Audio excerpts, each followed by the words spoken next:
Hello hello hello येतो आवाज?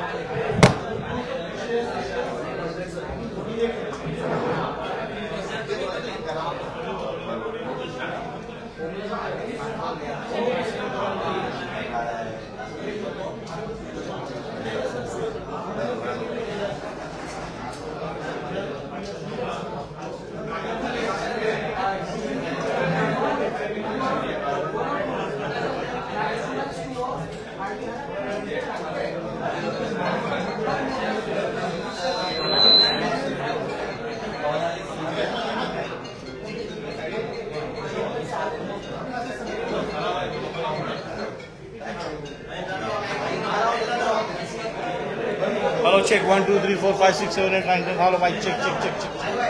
Hello, check, hello, check, hello, check. Hello, check, hello, check. हे बघ लोक. Hello, hello. Check 1, 2, 3, 4, 5, 6, 7, 8, 9, 10. Hello, hello, hello, check, hello, check, hello. Hello hello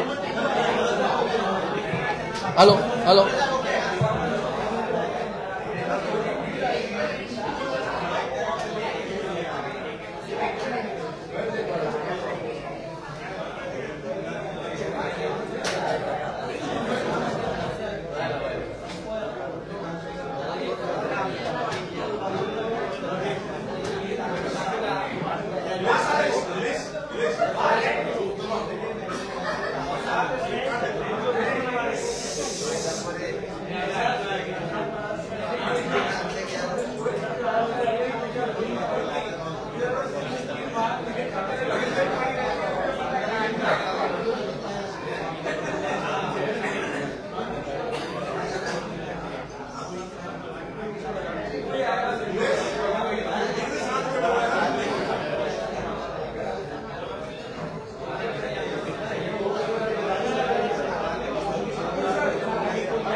पाहिजे होतं ना.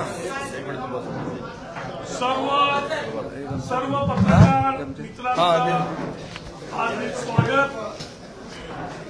आता थोड्याच वेळात महाराष्ट्राचे लाडके मुख्यमंत्री चालेल ना. शिवसेनेचे आमचे सर्वोच्च नेते आदरणीय एकनाथरावजी शिंदे साहेब आपल्याला आपल्या पत्रकारांना संबोधित करतील. Silence role.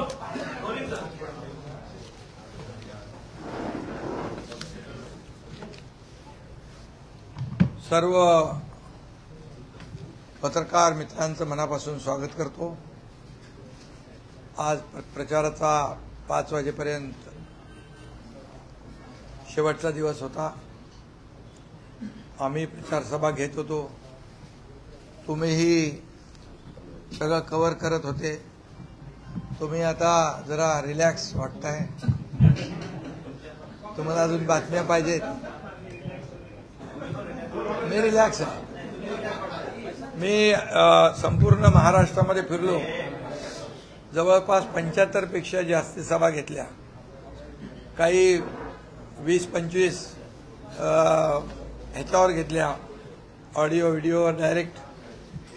आणि जिकडे पोहोचलो नाही तिकडे व्हिडिओच्या माध्यमातून पोहोचण्याचा प्रयत्न केलेला आहे. पण सभांना मी पाहिलं की आतापर्यंतच्या इतिहासामध्ये कधी एवढा प्रतिसाद सभांना मिळाला नव्हता, तेवढा दांडगा प्रतिसाद सगळ्या सभांना मिळाला. लाडक्या बहिणी, लाडके भाऊ, लाडके शेतकरी, लाडके ज्येष्ठ सगळे त्याच्यामध्ये त्या सभेला यायचे. आणि एक पॉझिटिव्ह, एक चांगलं एक वातावरण मी पाहिलं आणि एक उल्हास, एक जल्लोष होता, एक उत्साह होता सभांमध्ये. आणि त्यामुळे सरकारने जी 2-2.25 वर्षामध्ये केलेली कामं जी आम्ही लोकांच्या समोर मांडत होतो आणि 2.5 वर्षात महाविकास आघाडी सरकारने जे काही काम केलं, जो विरोध केला, ज्या प्रकल्पांना स्टे दिला, ज्या प्रकल्पांमध्ये स्पीड ब्रेकर टाकला, म्हणजे उदाहरणार्थ मुंबईतले प्रकल्प आपण पाहतोय, कोस्टल आहे, MTHL आहे, म्हणजे अटल सेतू आहे, मेट्रो 3 आहे, मेट्रोचे प्रकल्प आहेत, कारशेड आहे, त्याचबरोबर जलयुक्त शिवार योजना आहे, मराठवाडा वॉटर ग्रीड आहे, जलसिंचनाचे प्रकल्प आहेत, असे अनेक, समृद्धी महामार्ग आहे, अशा अनेक प्रकल्पांना खो घालण्याचं काम महाविकास आघाडीने केलं. आणि म्हणून माझं ओपन त्यांना आव्हान होतं की तुम्ही 2.5 वर्षात काय केलं आणि आम्ही 2-2.25 वर्षात काय केलं, होऊन जाऊ द्या समोरासमोर, दूध का दूध, पाणी का पाणी. कारण त्यांनी बंद पाडलेले प्रकल्प आम्ही सुरू केले, बिफोर टाइम कंप्लीट केले. आज मेट्रो 3चा उपयोग तुम्ही करताय, आज कोस्टलचा उपयोग तुम्ही करताय, अटल सेतूचा तुम्ही उपयोग करताय, समृद्धी हायवेचा उपयोग करतायत. असे जे काही प्रकल्प आहेत, या राज्याच्या हिताचे प्रकल्प आम्ही पूर्ण केले आणि नवीन प्रकल्पांना देखील चालना आम्ही दिली. मी आपल्याला फक्त एवढंच सांगतो की सिंचनाचे प्रकल्प महाविकास आघाडीच्या सरकारमध्ये मी होतो, फक्त 4 प्रकल्पांना मान्यता दिली. आमच्या सरकारने 124 प्रकल्पांना मान्यता दिली, लाखो हेक्टर जमीन ओलिताखाली आणण्यासाठी. शेतकऱ्यांसाठी आम्ही निर्णय घेतले. आज कल्याणकारी योजना पहा, जर आपण जे बॅरल लँड आहे तिथे काय उगवत नाही, तिथे सोलरवर ऊर्जा निर्माण करण्यासाठी 50,000 रुपये एकरी देण्याचा आम्ही निर्णय घेतला. हेक्टरी 1.25 लाख रुपये त्यांना मिळत आहेत. आज 12,000 रुपये शेतकऱ्यांना आम्ही निर्णय घेतला. 1 रुपयात पीक विमा योजना देण्याचा निर्णय घेतला.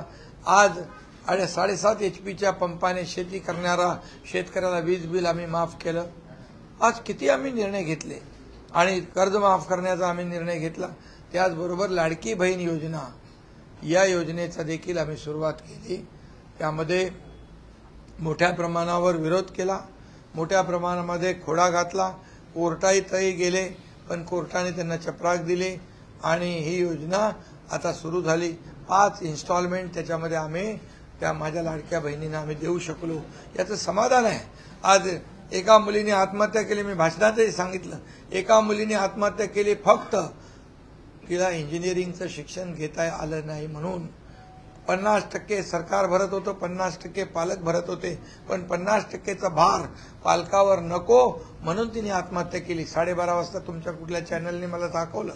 मी रात्री 1:30 वाजता ताबडतोब चंद्रकांत पाटील मंत्र्यांना सांगितलं, प्रस्ताव तयार करा आणि आपल्याला डॉक्टर, इंजिनियर, वकील, MBA जे काय करायचं आहे, उच्च शिक्षण त्या मुलींना मोफत देण्याचा निर्णय आम्ही घेतला. अनेक निर्णय आम्ही घेतले. त्यामुळे याचं समाधान आम्हाला आहे की 2-2.25 वर्षामध्ये आम्ही जे काम केलं त्याचं समाधान आहे. आणि हे समाधान लोकांच्या चेहऱ्यावर प्रतिबिंबित होत आहे, लोकांच्या चेहऱ्यावर ते दिसू लागलंय. म्हणून सभांना प्रचंड उत्स्फूर्त असा प्रतिसाद आम्हाला मिळाला. आणि म्हणून मी आपल्याला एक प्रामाणिकपणे सांगतो, मी काय खोटं बोलणार नाही, मला असं ती सवयी नाही आणि फेक नरेटिव्ह पसरवायची सवय नाही आहे. जे आहे ते खरं आहे आणि खरी वस्तुस्थिती तुम्हाला मी सांगतो की या राज्यामध्ये 2-2.25 वर्षात जे केलेलं काम आहे, या कामावर जनता खुश आहे आणि त्यांनी ठरवलंय की महायुतीचं सरकार पुन्हा आणायचं.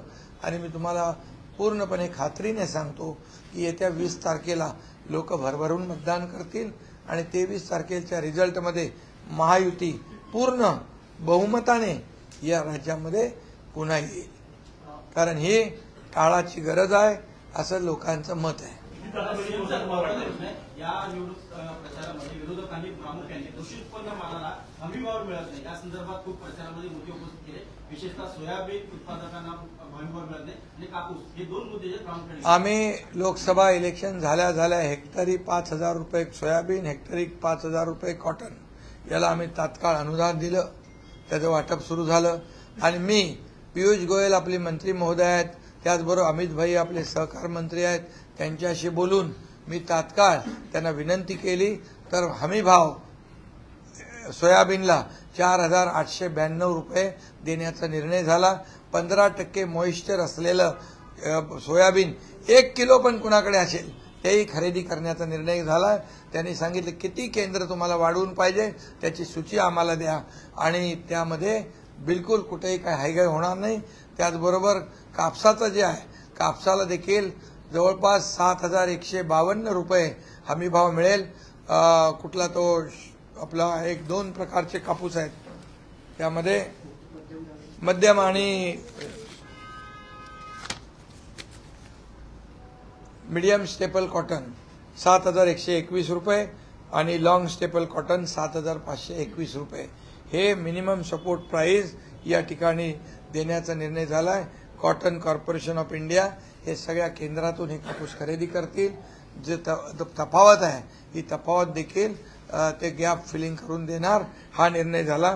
सोयाबीन पेंड जी आहे ती निर्यातीसाठी देखील ती परवानगी देणार. त्याच्यामध्ये जे काही गॅप भरून द्यायचा आहे तोही आम्ही देणार.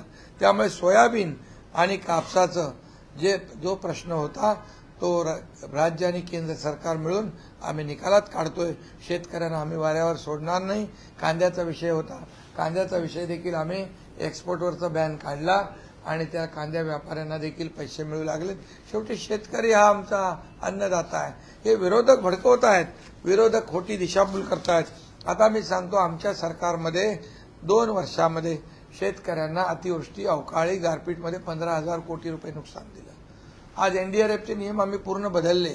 2 हेक्टरची 3 हेक्टर मर्यादा केली. सततच्या पावसाचं नुकसान मिळत नव्हतं ते आम्ही देऊ लागलो. गोगलगाईने केलेलं नुकसान कधी आयुष्यात मिळालं नाही ते आम्ही दिलं. त्यामुळे शेतकऱ्यांना आता वाऱ्यावर आम्ही सोडलेलं नाही, सोडणार नाही. आज मागेल त्याला सोलर, मागेल त्याला शेततळं हे देण्याचं आम्ही केलंय. आणि दुसरी गोष्ट शेतकऱ्यांना जोडधंदे म्हणजे त्यांना 12,000चे आता 15,000 आपण करतोय, त्यांना सोलर देतोय. यासाठी देखील किंबहुना ज्या योजना 1 रुपयात पीक विमा योजना देणारं पहिलं राज्य आहे. आणि म्हणून आतापर्यंतच्या 2-2.25 वर्षात शेतकऱ्यांवर महायुती सरकारने 45,000 कोटी रुपये योजनांवर खर्च केले.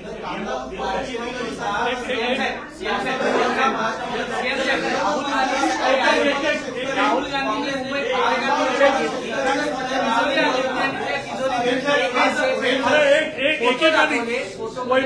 अदानींचा एक फोटो होता आणि दुसरीकडे धारावीच्या पुनर्विकासाचा एक फोटो होता. त्यांचा वारंवार आरोप आहे महायुती सरकारवर की जे काही प्रकल्प येत आहेत ते अदानींसाठी तुम्ही केले जातात. तिजोरीतले फोटो दाखवले, कुठेतरी बदनाम करण्याचा प्रयत्न. आता तिजोरी त्यांनी दिल्लीवरून आणली. आता हे महाराष्ट्र लुटायला इथल्या तिजोऱ्या कमी पडल्या. आता महाराष्ट्र लुटण्यासाठी दिल्लीवरून त्यांनी तिजोरी आणली. मग हे कोण आहेत? हे खरं म्हणजे दरोडेखोर आहेत. कारण आम्हाला वाटलं काहीतरी त्याच्यातून निघेल. निघालं काय? कोदा पहाड निकला चुवा. अरे ती तिजोरी मातोश्रीवरून तरी मागून घ्यायला पाहिजे होती, त्याच्यात काहीतरी निघालं असतं. आणि म्हणून मी सांगतो हे बालिशपणा आहे. हे अदानी, आम्ही जमीन अदानीला दिलेली नाही, आम्ही जमीन डीआरपीला दिलेली आहे. 2 लाख लोकांना घरं देण्याचा निर्णय तिथं होतोय. उबाटाचं सरकार होतं त्यावेळेस सांगितलं फक्त पात्र लोकांना द्या, पात्र लोकांना द्या, जे कोणी असतील ते पात्र लोक. आम्ही सांगितलं जेवढे लोक राहतात त्या सगळ्यांना द्या. आता 60,000ला देण्याचा निर्णय कुणाचा होता? उबाटाचा होता. आमचा निर्णय 2 लाख घरांना देण्याचा निर्णय कुणाचा आहे? आमचा आहे. आणि त्याचबरोबर अगोदरचं टेंडर तुम्ही रद्द का केलं? कुणासाठी रद्द केलं? कशासाठी रद्द केलं? मग तुम्ही सरकारमधून बाहेर पडल्यावर तुम्ही अगोदर तर त्यांच्याबरोबर चांगलं साठलोटं होतं, बैठका होत होत्या. एक माझ्याकडे फोटो आलाय, त्याची गाडी कोणतरी चालवत होता, रोहित पवार त्यांची गाडी चालवताना दिसतोय. उद्धवजींच्या बरोबर त्यांच्या बैठका झालेल्या दिसत आहेत. मग का बिनसलं? कुठं फिसकटलं? आणि मग आता तुम्ही त्यांना विरोध करू लागलेत. म्हणजे तुम्ही जेव्हा सत्तेत होतात तेव्हा तुम्हाला माहित होतं हा प्रोजेक्ट आपल्या हातात आहे, आपण कॅप्चर करून मलिदा काढू. आता विरोधी पक्षाच्या भूमिकेत गेल्यानंतर तुम्ही त्याला विरोध करताय. अरे ते गरीब लोक कसे राहतात, हे चिखलात राहतात, सिवरेजच्या पाण्यात राहतात, संडास बाथरूमचं पाणी वाहतंय, तिथे लोक राहतात. तुम्ही तर चांगले माड्या बंगले बांधताय, तुम्ही तुमचं जीवनमान सुधारवताय. अरे बांधा, 1 बंगला बांधा, 2 बांधा, 3 बांधा, पण त्यांना तुम्ही खितपत ठेवलंय त्या घाणीमध्ये. एका घराची किंमत 1 कोटी रुपये. 2 लाख घरं त्यांना मिळणार. 2 लाख घरं, 2 लाख कोटीची घरं त्या आपल्या धारावीवाल्यांना जर मिळाली तर तुमच्या काय पोटात दुखतंय का? त्यांना गरीबाला गरीबच ठेवायचं? गरिबी हटाव म्हणणाऱ्यांना गरिबी हटली नाही, गरीब हटला. आणि म्हणून माझं आव्हान आहे की धारावीकरांनी कुणाच्याही राजकारणाला बळी पडू नये. त्यांनी स्वतःचा फायदा कशात आहे ते बघायला पाहिजे. आणि म्हणून आम्ही पूर्ण निर्णय घेतलाय डीआरपीच्या बाजूने. डीआरपी म्हणजे गव्हर्नमेंट कंपनी, नो अडाणी. आणि म्हणून जे ते म्हणतात टीडीआर मध्ये पण आम्ही कॅपिंग टाकलंय. तुम्ही एवढ्याच याच्यामध्ये तुम्ही घेऊ शकता, एवढ्याच रेटमध्ये, म्हणजे रेडी रेकनरच्या यापेक्षा तुम्ही जास्त दर घेऊ शकत नाही. हे कॅप आम्ही टाकलंय. आणि जे लोक मुंबईमध्ये इतर ठिकाणी ज्यांना घरं मिळतील त्यांना देखील मालकी हक्काने देण्याचा निर्णय आम्ही घेतलाय. ही जमीन जी आपण देतोय अदानीला नाही, डीआरपीला देतोय. आणि म्हणून आशिया खंडातली सगळ्यात मोठी झोपडपट्टी जर पुनर्विकास झाला तर या राज्याचं नाव मोठं होणार आहे. ते 2 लाख लोक दुआ देतील. का शाप घेताय? आणि म्हणून एक दिवस हे धारावीकर तुमच्या विरोधामध्ये आंदोलन केल्याशिवाय राहणार नाही. जेव्हा त्यांना कळेल हे तुम्ही का सगळं लढवताय, का भांडवताय, स्वतःच्या पैशासाठी, स्वतःच्या स्वार्थासाठी, स्वतःच्या सेटिंगसाठी.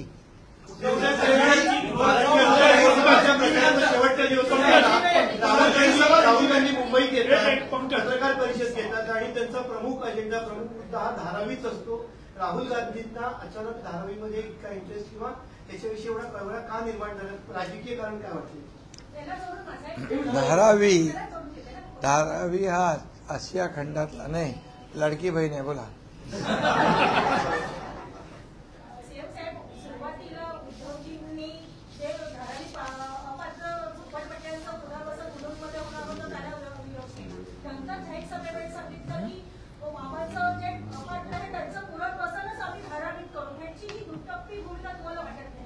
काय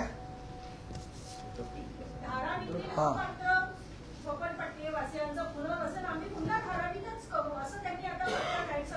म्हणजे दुटप्पी भूमिका आहे. तुम्ही आधी सांगितलं फक्त पात्र लोकांना द्या. पात्र लोक 60,000 आहेत, 2 लाख लोक सगळे आहेत. म्हणजे तुम्ही आधी सेटलमेंट केलं, त्याला फायदा होईल असं बघितलं. 1,20,000 लोकांना बेघर करायचं तुम्ही ठरवलेलं, पण आम्ही ते होऊ देणार नाही. म्हणजे पूर्णपणे याच्यामध्ये तुमचं मॅच फिक्सिंग बिघडलेलं आहे. आणि तुम्हाला जे पूर्वी जे ठरलं होतं ते आता फिसकटलेलं आहे. आणि म्हणून माझं एकच प्रामाणिक मत आहे, या धाराविषयी आम्हाला काही त्याच्यामध्ये आम्हाला काही वैयक्तिक स्वार्थ नाही आहे. आम्हाला त्याच्यातून काही मिळवायचं नाही. आम्हाला त्याच्यातून पॉलिटिकल फायदा मिळवायचा नाही आहे. आणि आम्हाला कुठल्याही प्रकारचं क्रेडिट घ्यायचं नाही आहे. आम्हाला एवढंच आहे की धारावी हा प्रकल्प जागतिक दर्जाचा आहे. याला स्पेशल प्रोजेक्टचा आपण स्टेटस दिलेला आहे. 2 लाख लोकांना जर आम्ही घरं दिली तर त्यांचा दुवा मात्र मिळाल्याशिवाय राहणार नाही. हाच आमचा स्वार्थ आहे. आणि म्हणून मी म्हणेन, मागाशी तुम्ही म्हणाला दुटप्पी मिळाले नाही मणी म्हणून सोडले अदानी.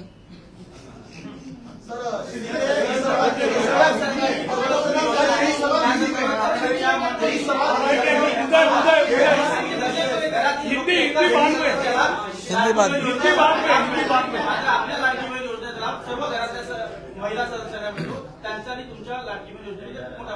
त्यांचं काय? कर्नाटक. कुठली? कर्नाटकमध्ये एका घरातल्या एका बहिणीला मिळतो. पण आपल्या महाराष्ट्रामध्ये ज्या घरामध्ये 2 बहिणी असल्या तरी सुद्धा त्यांना आम्ही देण्याचा निर्णय घेतलेला आहे. कारण आम्ही भेदभाव करत नाही, जातीपातीचा भेदभाव नाही. मराठी माणसांना पण मिळते, उत्तर भारतीयांना पण मिळते, हिंदूंना पण मिळते, मुसलमानांना पण मिळते, ख्रिश्चनांना पण मिळते. सगळ्यांना या योजनेचा फायदा मिळतोय. आम्ही काय त्याच्यामध्ये बदल केलाय का?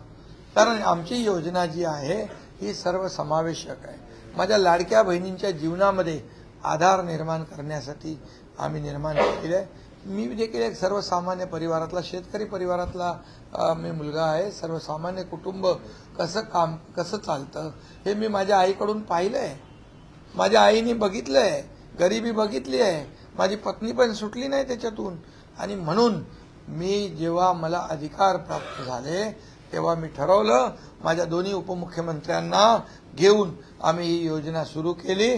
विरोधकांना वाटलं नव्हतं की एवढ्या लवकर पैसे खात्यात येतील, पण आम्ही सगळं प्लॅनिंग व्यवस्थित केलं. कारण आमची नियत साफ आहे, आमची नियत देण्याची आहे, आमची देण्याची वृत्ती आहे, घेण्याची नाही. ही देना बँक आहे, लेना बँक नाही.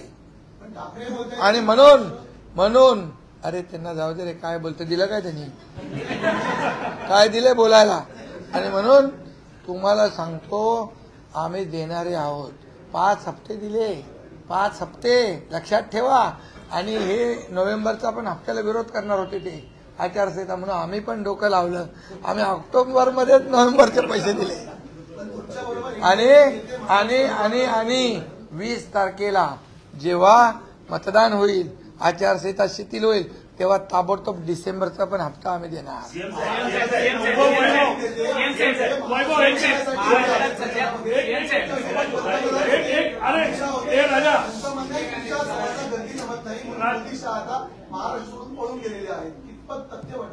अरे बाबा, ही जनता जनार्दन, आणि तुम्ही पत्रकार साक्षीदार आहे ना, तुम्ही पत्रकार साक्षीदार आहेत ना.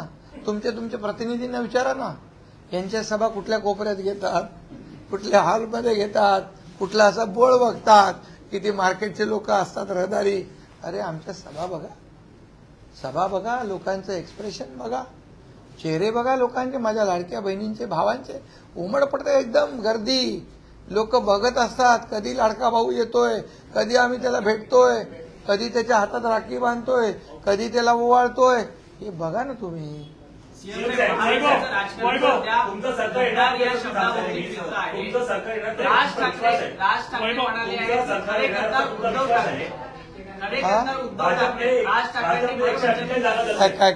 राज ठाकरे भर मंचावरती बोलले, खरे गद्दार उद्धव ठाकरे, खरे गद्दार उद्धव ठाकरे असं राज ठाकरे भर मंचावरती बोलले.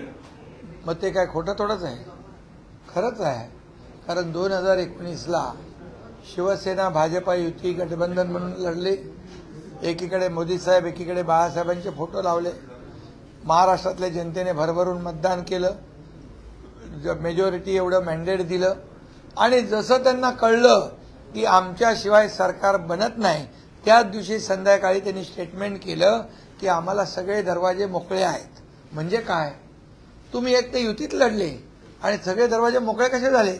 म्हणजे तुमचं अगोदर ठरलं की सरकार बनवायचं काँग्रेस बरोबर आणि मुख्यमंत्री पद घ्यायचं स्वतःच्या स्वार्थासाठी, स्वतःच्या मोहापायी, खुर्चीसाठी. तुम्ही बाळासाहेबांचे विचार सोडले, बाळासाहेबांच्या विचाराच्या विरुद्ध तुम्ही आघाडी केली. अनैसर्गिक या महाराष्ट्रातल्या जनतेच्या पाठीत खंजीर खुपसला, भारतीय जनता पक्षाच्या पाठीत खंजीर खुपसला. मग खरे गद्दार कोण? बरोबर ते बोललेत. मग तुम्ही आम्हाला जे रोज हिणवता त्याचा तुम्हाला अधिकार आहे.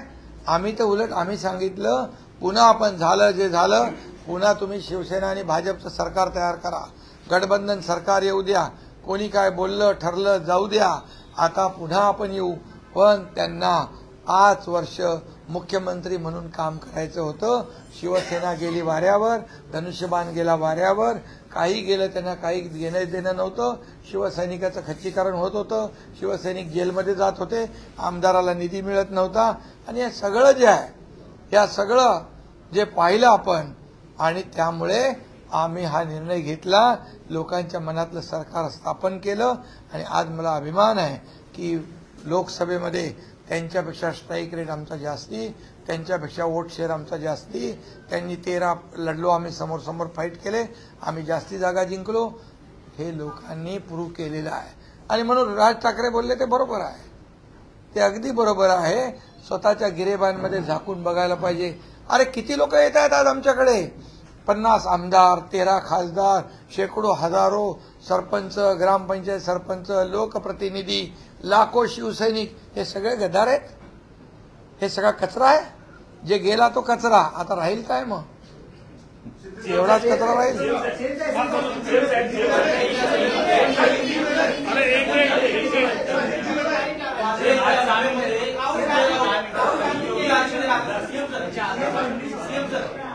वादळे येत्या कालच्या सभेमध्ये संजय राऊत भगवी वस्त्र घालून येणारा जोकर असं त्यांचा उल्लेख केला. हा तमाम साधू संतांचा अपमान आहे. खरं म्हणजे बाळासाहेब पण भगवी वस्त्र घालायचे, भगवे कपडे घालायचे. आणि म्हणून ज्यांनी साधू संतांचा अपमान केलाय ते कुठलेही कोणी असू दे, त्यांचा अपमान यांना महागात पडेल आणि या निवडणुकीमध्ये त्यांना त्यांची जागा दिसेल. सगळ्यात मोठा जोकर कोण आहे महाराष्ट्रामध्ये?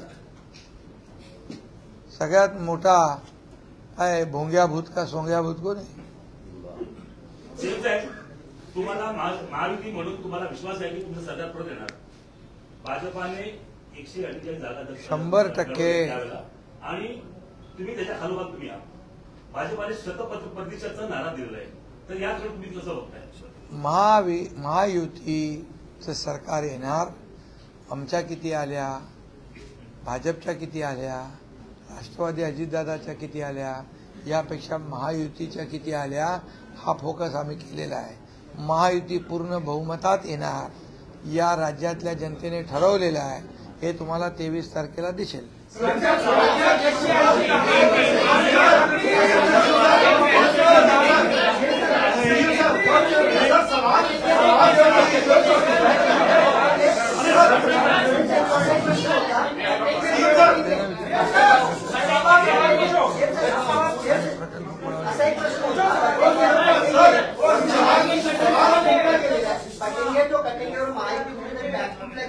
आणि तुमच्यामध्ये समन्वय नाही असं दिसून येत आहे.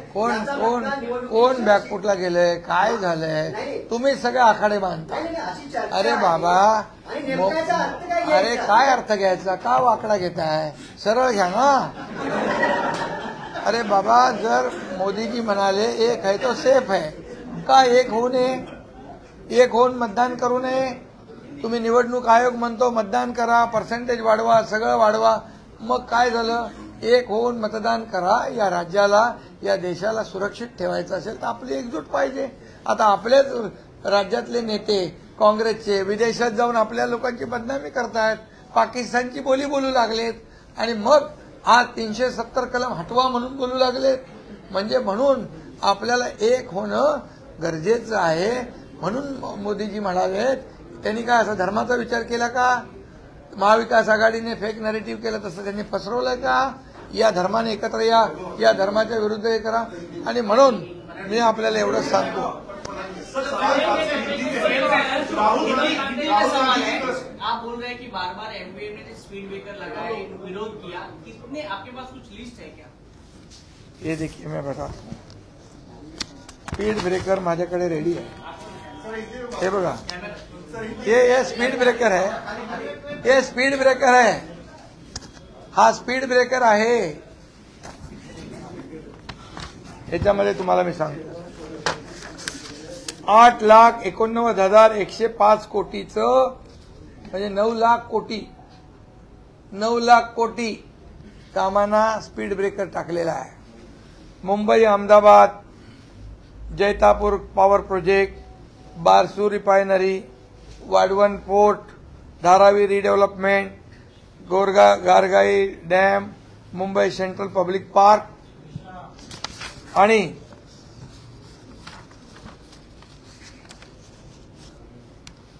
त्याचबरोबर याच्यामध्ये केंद्र सरकार 5,62,000 कोटी देणार होते, त्यांचा शेअर. जलयुक्त शिवार मराठवाडा वॉटर ग्रीड 80,000 कोटी त्यालाही खो घातला. आता वाढवण पोर्टला 76,000 कोटी रुपये आम्ही स्पीड ब्रेकर काढला, त्यांना चांगला ब्रेक मारून टाकला. स्पीड ब्रेकर टाकणाऱ्यांना 76,000 कोटीची इन्व्हेस्टमेंट झाली, भूमिपूजन झालं. आणि म्हणून या वाढवण पोर्टमध्ये 12 लाख जॉब नोकऱ्या मिळणार होत्या. टोटल याच्यामध्ये आतापर्यंत 14 लाख नोकऱ्यांवर गदा आली त्यांच्या बंदीमुळे, त्यांच्या स्पीड. मी सांगतो तुम्हाला, त्याच्यामध्ये वाढवणमध्ये 12 लाख, मुंबई अहमदाबादमध्ये 12 लाख, बारसुरी पाणीमध्ये 10 लाख, त्याचबरोबर जैतापूरमध्ये 15,000. सांगतो तुम्हाला मी सगळं पुरावे सगळं.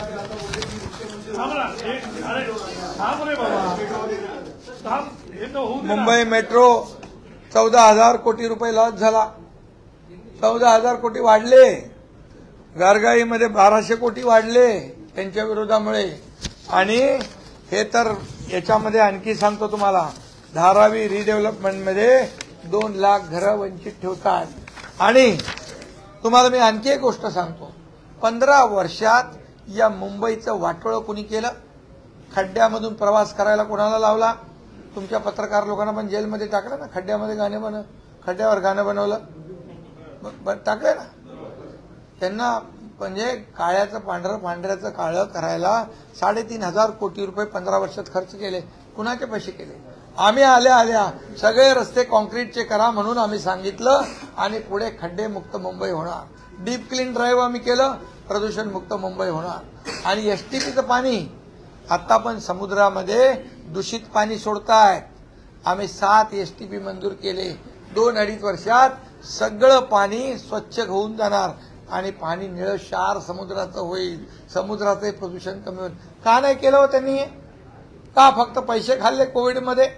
का फक्त पैसे खाल्ले डेड बॉडी बॅगमध्ये? का पैसे खाल्ले कोविड सेंटर खोटं दाखवून खिचडीमध्ये? हे पाप आहे.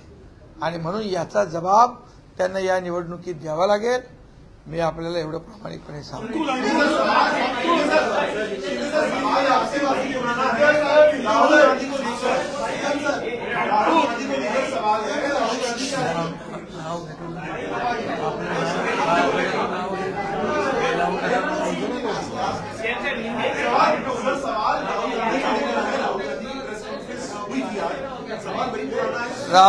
राहुल गांधी जी ने आज एक यहाँ पर बड़ी तिजोरी लाई थी.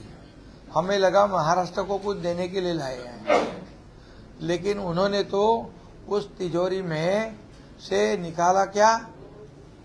अदानी का फोटो निकाला.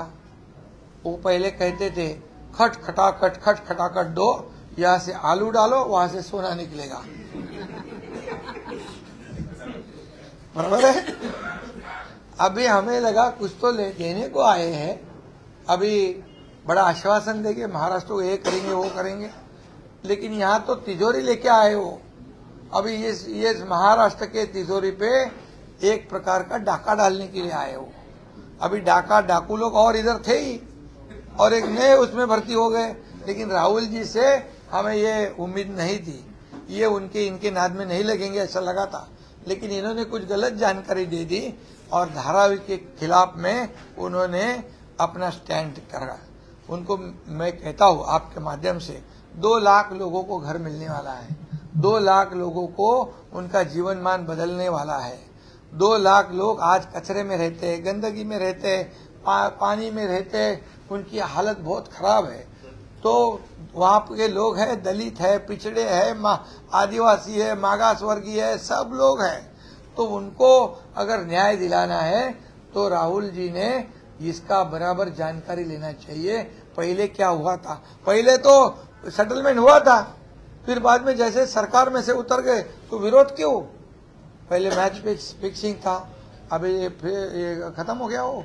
और इसीलिए मैं कहूंगा कि ये धारावी को सभी लोगों ने प्राथमिकता देनी चाहिए. ये आसिया का सबसे बड़ा नंबर 1 प्रोजेक्ट है, ये स्पेशल स्टेटस दिया हुआ है. और धारावी के लोगों को मैं अपील करूंगा ये राजनीतिक लोगों को बाजू में रखो, आपका फायदा किसमें है वो देखो। हमारे को उससे कोई लेना देना नहीं है, हमें कोई क्रेडिट लेना नहीं है। हमें सिर्फ 2 लाख लोगों को, एक घर 1 करोड़ का, 2 लाख करोड़ के घर लोगों को मिलेंगे।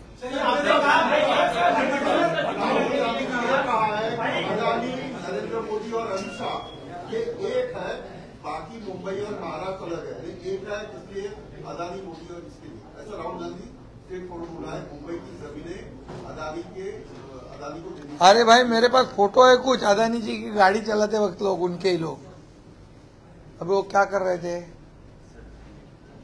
ये सब मिली भगत है, हमारे से कुछ लेना देना नहीं है। हम एक ही बात जानते हैं। राहुल जी को मैं फिर एक बार आपके माध्यम से कहता हूं कि ये धारावी की पूरा असलियत जानो। जो जनता, गरीब जनता है, आपको दुआ दिए बिना नहीं रहेगी।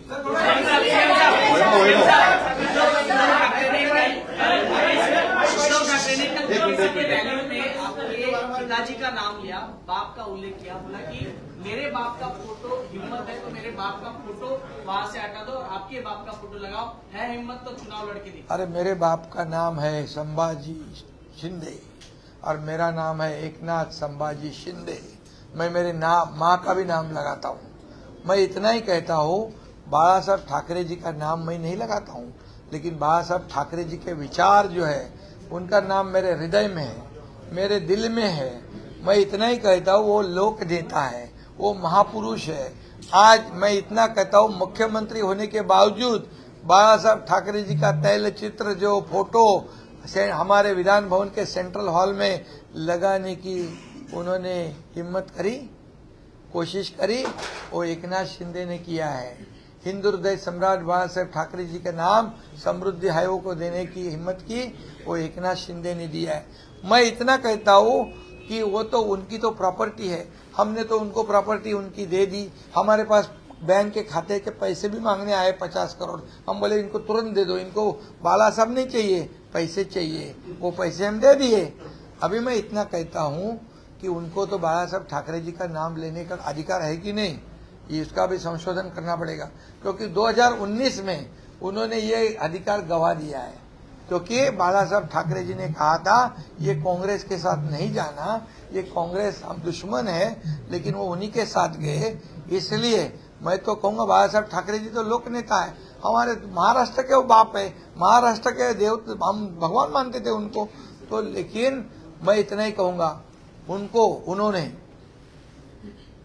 बाला साहब, उनका नाम जो है वो खुद के नाम से उद्धव बाला साहब ठाकरे, वो 5 अक्षर अगर बाजू करेंगे तो उनकी क्या हालत होगी महाराष्ट्र में, ये जरा उन्होंने सोचना चाहिए। हम तो कार्यकर्ता है, अरे हम तो संघर्ष में से आए हैं, हम लड़के आए हैं, तुम्हारे जैसे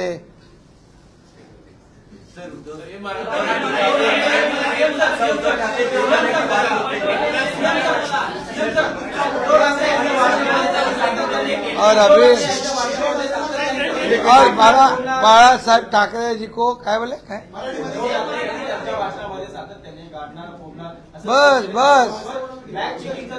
बस आता ते बाळासाहेबांचं हिंदू हृदय सम्राट बोलतात का, हिंदू हृदय सम्राट बोलतात, त्याची पण जीभ कचरली आता। आणि तोडो फोडो गाडो हे करो, मला जेलमध्ये टाको, अरे क्या एकनाथ शिंदे है क्या है, एक मिनट, ये क्या ऐरा गैरा नहीं है। एकनाथ शिंदे को हलके में लिया, एकनाथ शिंदेला लाईट घेतलं, लाईटली हलक्यात घेतलं आणि एकनाथ शिंदेनी तुम्हाला एवढं टाईट केलं की तुमची खुर्चीच गायब झाली।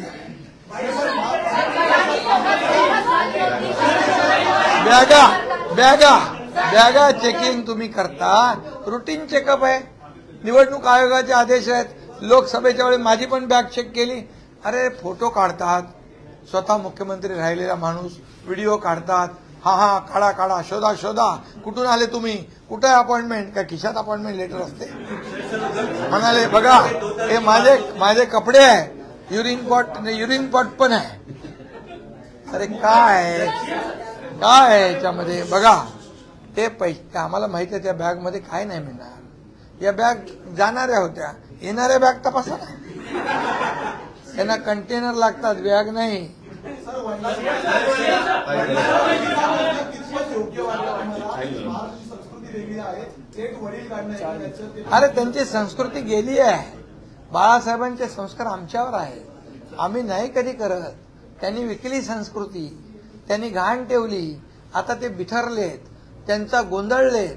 त्यांना एकनाथ शिंदे म्हणजे खाऊ का गिळू म्हणतोय, म्हणून 10 दिवस थांबा म्हणालेला जेलमध्ये टाकतो.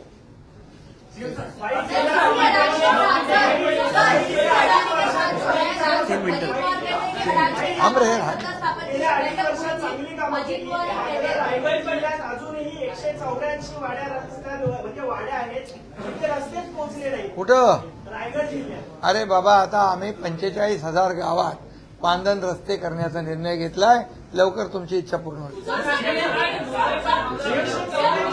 उद्धव ठाकरे बोलले. आता 20 तारखेला मतदान होणार आहे, 23 तारखेला निकाल आहे. जो शपथविधी होईल त्यानंतर पुन्हा आम्हाला एकनाथ शिंदे मुख्यमंत्री पदावर पाहायला मिळतील. बघा, हा एकनाथ शिंदे हा काम करणारा कार्यकर्ता आहे. मला समाधान आहे की 2-2.25 वर्षात आम्ही एवढं काम केलंय. विकास, कल्याणकारी योजना आणि या राज्याचा सर्वांगीण विकास, आम्हाला समाधान आहे. आणि मला याच बलबुत्यावर लोकांमध्ये जे परसेप्शन आहे, आज पुन्हा एकदा ही महायुतीचं सरकार आणण्याचा विडा संकल्प लोकांनी घेतलेला आहे. आमच्यामध्ये काहीही असं नाही मला करा का तुला करा, आमच्याकडे रेस नाहीये. रेस होती गल्ली बोळात दिल्लीच्या, मला करा चालले होते. पण आम्ही त्यांचा चेहरा त्यांच्या आघाडीलाच नाही चालला तर राज्याला कसं चालेल?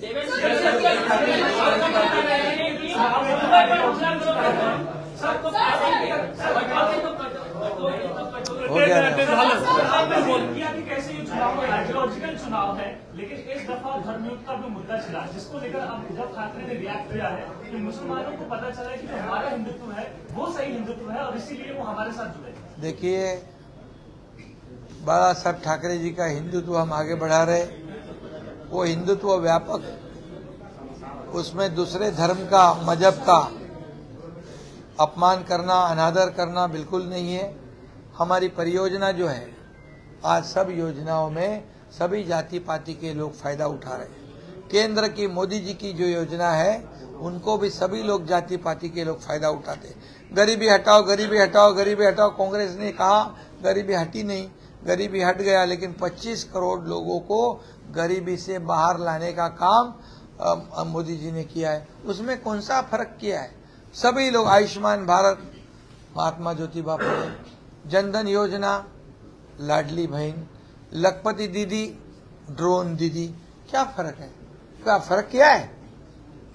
तो हमारा जो है ये जो विकास की परियोजना है, उसे हमने किसी को भी छोड़ा नहीं है, सबको साथ में लिया है.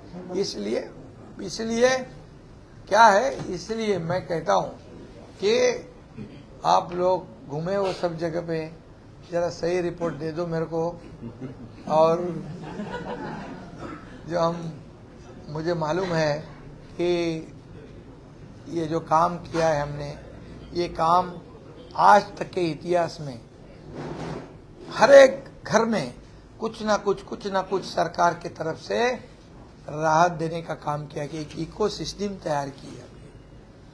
एक तरफ डेवलपमेंट किया है, एक तरफ इंडस्ट्री है, दूसरी तरफ कल्याणकारी योजनाएं है. ये कभी पहले हुआ था?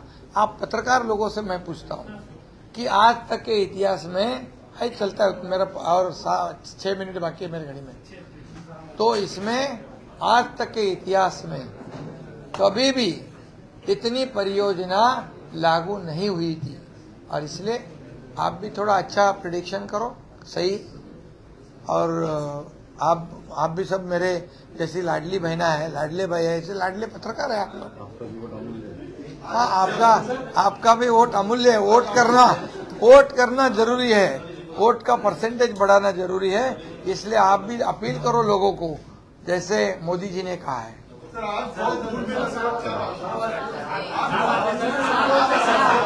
आज अभी आचार संहिता और नियमों को पालन करने वाला ये मुख्यमंत्री एक कार्यकर्ता है, इसलिए हम हमारे आदर्श आचार संहिता का पालन करते हैं। धन्यवाद। पत्रकार परिषद